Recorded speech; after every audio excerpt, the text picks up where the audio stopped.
बिस्मिल्लाहिर्रहमानिर्रहीम। Students, next हम types discuss करेंगे स्पेक्ट्रम की types.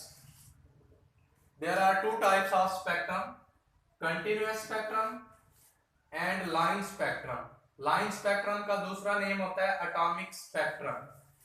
First of all continuous spectrum को डिस्कस करेंगे। स्पेक्ट्रम कंटिन्यूअस स्पेक्ट्रम में क्या होता है, boundary lines between the colours can not be marked, कि कलर्स के दरमियान जो बाउंड्री लाइन है हम उनको वाज़ेह नहीं कर सकते, क्योंकि one colour merge into another, एक कलर दूसरे कलर में मिक्स हुआ होता नजर आता है। ये ऑब्टेन कैसे होता है, हासिल कैसे होता है? It is obtain by the light emitted from sun. जब सूरज से रोशनी आती है तब हासिल होता है। बारिश के बाद जब कुछ कतरे फिजा में मुअल्लक हो जाते हैं, लटक जाते हैं, तो सूरज से जैसे ही रोशनी आती है तो वो जो बारिश के कतरे होते हैं वो प्रिज्म का काम करते हैं। जैसे ही सूरज की रोशनी उन कतरों से गुजरती है तो वो विजिबल स्पेक्ट्रम मतलब कंटिन्यूअस स्पेक्ट्रम शो करते हैं। इसकी बेस्ट एग्जांपल है रेनबो, क्योंकि रेनबो में 5-6 कलर होते हैं और एक कलर दूसरे कलर में मर्ज होता हुआ, मिक्स होता हुआ, डिफ्यूज होता हुआ नजर आता है।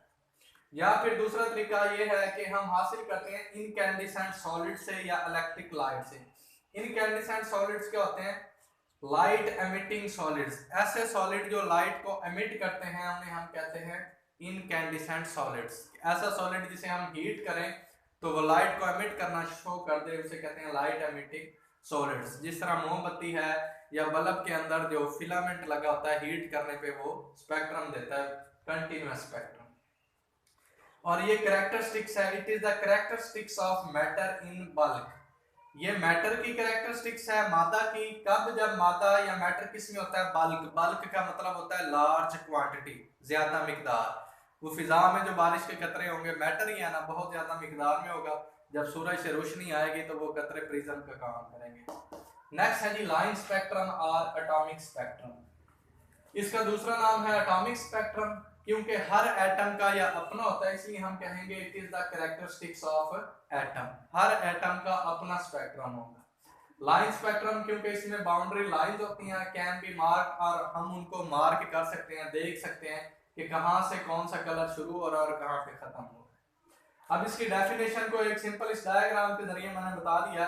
When a sample of element are volatilised, जब किसी भी सैंपल एलिमेंट का हो या उस एलिमेंट के कंपाउंड का हो, जब हम उसे वोलेटिलाइज करते हैं मतलब हीट करते हैं, तो हीट करने से किसके ऊपर हीट करेंगे? फ्लेम के ऊपर। जैसे हीट करेंगे, ये सैंपल ए है, उससे क्या निकलेगी? लाइट। उस लाइट को फिर हम स्पेक्ट्रोमीटर के जरिए देखते हैं। स्पेक्ट्रोमीटर उसका स्पेक्ट्रम दिखाएगा और वो जो स्पेक्ट्रम आता है लाइन स्पेक्ट्रम आता है, जिसमें लाइनें होती हैं। Number of lines depend upon element, क्योंकि एटॉमिक स्पेक्ट्रम हर एलिमेंट का अपना लाइन स्पेक्ट्रम होगा, सभी का एक जैसा नहीं होगा। अब लाइन डिपेंड करती है कि एलिमेंट कौन सा सिलेक्ट किया है। सोडियम के केस में अगर देखें कि सोडियम को जब फ्लेम पे हीट करेंगे उससे लाइट निकलेगी, स्पेक्ट्रोमीटर से देखेंगे तो सोडियम के केस में 2 येलो लाइन मिलती हैं। सोडियम के केस में अगर हाइड्रोजन होगा तो हाइड्रोजन के केस में लार्ज नंबर ऑफ लाइंस, बहुत सारी लाइनें मिलती हैं। अब यहाँ पे दिखाया है डिस्टेंस बिटवीन लाइंस के दरमियान जो फासला है, डिस्टेंस डिक्रीज। डिस्टेंस कम होता है कब? जब वेवलेंथ भी कम होगी। यहाँ पे वेवलेंथ कम है और यहाँ पे वेवलेंथ ज्यादा है। अगर वेवलेंथ डिक्रीज होगी, वेवलेंथ यहाँ पे डिक्रीज है, तो डिस्टेंस बिटवीन लाइन डिक्रीज, लाइनों के दरमियान फासला भी कम होगा। जैसे जैसे वेवलेंथ बढ़ेगी लाइनों के दरमियान फासला भी बढ़ेगा।